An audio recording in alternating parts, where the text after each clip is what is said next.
कि जो आरोप आप लोगों की सरकार पर या इससे पहले की सरकार पर लगते रहे कि बिहार में तो जंगल राज था एक वक्त में, कल की घटना के बाद वो आरोप शायद अब ना लगे, बात ऐसा ये आपको नहीं है लगता कि कोई तुलना हो, बात ये है कि लगातार बीच राजधानी के जिस तरह से कानून व्यवस्था ख़त्म होती जा रही है, वो बलात्कार हो, वो हत्याएं हो, वो लूटपाट हो, पुलिस तक पर हमला हो, ये गुंडा राज नहीं है तो और क्या है। ये एनडीए का, बीजेपी का एक गुंडा राज है और जिससे अब बिहार के लोग त्रस्त आ चुके हैं। उन्हें नहीं चाहिए ये नारेबाजी कि भाई उस वक्त ये, इस वक्त ये।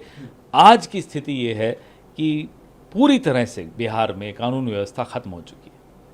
सर, बिहार से ही जुड़ा एक और मामला है एसआईआर को लेकर। आप लोग काफ़ी विपक्षी जो है सवाल खड़े कर रहे हैं। बार बार ये सर पूछा जा रहा है कि आप लोग आगे का रास्ता क्या है आप लोगों के लिए, क्योंकि आप लोग कह रहे हैं कि एक तरीके से आज एक विज्ञापन निकला चुनाव आयोग का कि साहब अब कागज़ मत दीजिए, और जिसके कागज़ नहीं है बस वो लिख दे कागज़ नहीं है, फिर मतलब अगली बार आप क्या, अगले राउंड में आप क्या करने वाले हैं।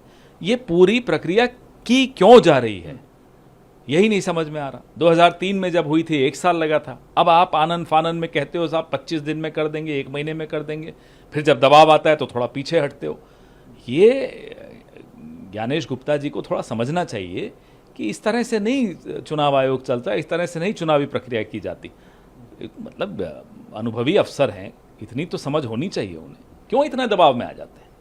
सर, क्या ने एक कंसर्न जारी किया था वैक्सीन को लेकर, क्योंकि लगातार उनके कर्नाटक में जो है मृत्यु हो रही थी। हालांकि जब पीयूष गोयल से इस बारे में पूछा गया तो उन्होंने एक तो कहा कि मुख्यमंत्री को एक तो माफी मांगनी चाहिए इस मसले पे, और दूसरा विदेशी ताकतों के एजेंडे को आप लोग। ये बड़ी वाहियात सी बात है। लोगों के मन में संशय है, शंका है। कम उम्र में नौजवान लोगों को दिल का दौरा पड़ने से या हार्ट फेल होने से मौत हो रही है, तो क्या सवाल भी नहीं उठाएं। ये किस तरह का अनसाइंटिफिक अप्रोच है कि सब सवाल उठा लिए तो आप देशद्रोही हो गए। पीयूष गोयल को अपना मंत्रालय चलाए ना बैठकर, वो चला नहीं पा रहे। देश को हर जगह सरेंडर कराए जा रहे हैं, और कोई सवाल पूछे तो कहते हैं देशद्रोही हैं। सर, देखा कि राहुल जी ने भी ट्वीट किया, उधर पीयूष गोयल ने इस बात को लेकर साफ कहा था कि भारत किसी की शर्तों पे नहीं झुकेगा। दिख रहा है ना पिछले 11 साल से कितनी शर्तों पे कौन कौन झुका। चीन को क्लीन चिट देने से लेकर आप शुरू कीजिए, लगातार झुकता चला आया है। सरेंडर मोदी अपना बार बार उदाहरण देते हैं सरेंडर करने के। ट्रंप के दबाव में आकर सीज फायर कर देते हैं। मजबूत सेना आगे बढ़ती चली जा रही थी, उसको रोक दिया, और अब तो सैन्य बलों से ही आवाज़ें निकल रही हैं कि राजनीतिक मजबूरियों के चलते, राजनीतिक दबाव के चलते उनको रुकना पड़ा।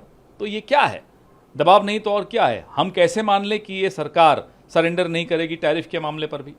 मोदी जिस तरह से अरेस्ट हुए हैं इसमें आपकी क्या प्रतिक्रिया, कांग्रेस पार्टी की इस पे क्या स्टेप? देखिए किस तरह से भागे, किन हालातों में भागे, किसने भगाया गया। आपने विजय माल्या का इंटरव्यू देखा कि कैसे वो देश के उस वक्त के वित्त मंत्री को बता कर गए थे। तो जैसा कि मैंने आपको कहा, यह सरकार भरोसे के काबिल नहीं है। गए हुए हैं ब्रिक्स को लेकर आपकी क्या, क्योंकि आप लगातार देखें कांग्रेस पार्टी उनके विजिट पर भी सवाल खड़े। 2023 में जोहान्सबर्ग में ब्रिक्स का समिट हुआ था, वहाँ गए थे। 2024 में काजान में हुआ था, वहाँ गए थे, क्या हासिल करके आए।